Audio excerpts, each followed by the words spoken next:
ओम श्री गुरुवे नमः। ओम शांति शांति शांति। प्रणाम भगवान।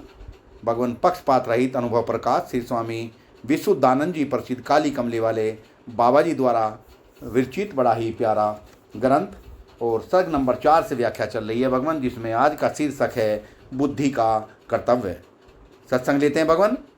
किसी पदार्थ का निश्चय करना, किसी का न करना, यह बुद्धि रूपी वैश्या का तुम्हारे आगे नृत्य है।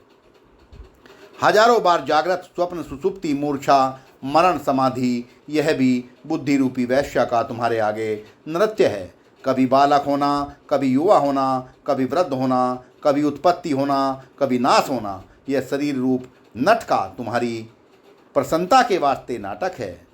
कभी क्षुधा होना, कभी त्रसा होना, यह प्राण रूपी नट का तुम्हारे आगे नाटक है। कभी चिंतन, निर्गुण व सगुण परमेश्वर का ध्यान करना और करने से प्रसन्न होना, कभी न करने से अप्रसन्न होना, यह चित्त रूपी नट का तुम्हारे आगे नाटक है। कभी देह अभिमान करना, कभी आत्मा में अहम प्रत्यय करना, यह अहंकार रूपी नट का तुम्हारे आगे नाटक है। वाह भगवान वाह। हे राजन, और नाटक देखो। श्रोता आदि इंद्रिय तुझ चैतन्य के गुलाम हैं।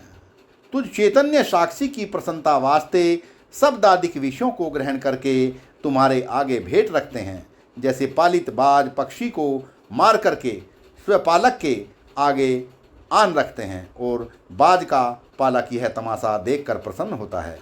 जैसे श्रोता आदि इंद्रिय रूपी बाज शब्द आदि विषय रूपी पक्षी को ग्रहण करके तुझ चैतन्य के आगे आन रखते हैं। इस नाटक को देखकर तू खुश हो, तैसे ही वाग आदि कर्मेंद्रिय रूप नट भी शब्द उच्चारण आदिक नाटक कर रहे तुम्हारे आनंद के वास्ते। वाह भगवान वाह। तात्पर्य यह है कि कायिक वाचिक मानसिक जितनी इस संघात की चेष्टा है, सो सब तुझ चैतन्य साक्षी के आगे नाटक है। हे राजन, तुम साक्षी चैतन्य मन आदि नटों के साथ एक रूप होकर नाटक मत करो, क्योंकि इस विपर्य बुद्धि से तुम्हारे इस तुच्छ व्यवहार करने से विद्वानों में हंसी होगी। जैसे कोई भला मनुष्य नटों के साथ मिलकर नाटक करता है तो तिसकी सब लोग निंदा करते हैं।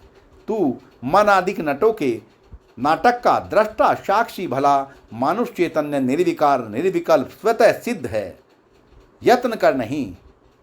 हे राजन, असली विचार करे तो तुझ चैतन्य को दृष्टापना भी दृश्य से भिन्न करने वास्ते उपदेश किया है, क्योंकि प्रथम निषेध मुख्य ही उपदेश मुमुक्ष को कर्तव्य है। जब अपने स्वरूप को दृश्य से भिन्न करके जाना, पीछे सर्वरूप विधि का उपदेश करना चाहिए। जैसे प्रथम स्वप्न पदार्थों से स्वप्न दृष्टा को भिन्न बोधन करके पीछे सर्व से स्वप्न दृष्टा को ही उपदेश करना चाहिए। इससे हे राजन, अस्थि भांति प्रिय रूप तू ही सर्वात्मा है। दृष्टा, दर्शन, दृश्य त्रिपुटी रूप भी तू ही है।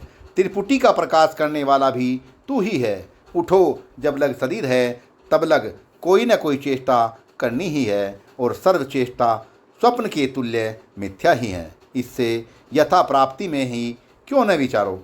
ऐसे कहकर विष्णु चले गए। रानी राजा विज्ञात वैद होकर अपने राज्य कार्य को करने लगे, परंतु जल कलम वत सर्व व्यवहार करते भी अलिप्त रहे। सत्संग को विराम देते हैं भगवान। प्रणाम भगवान।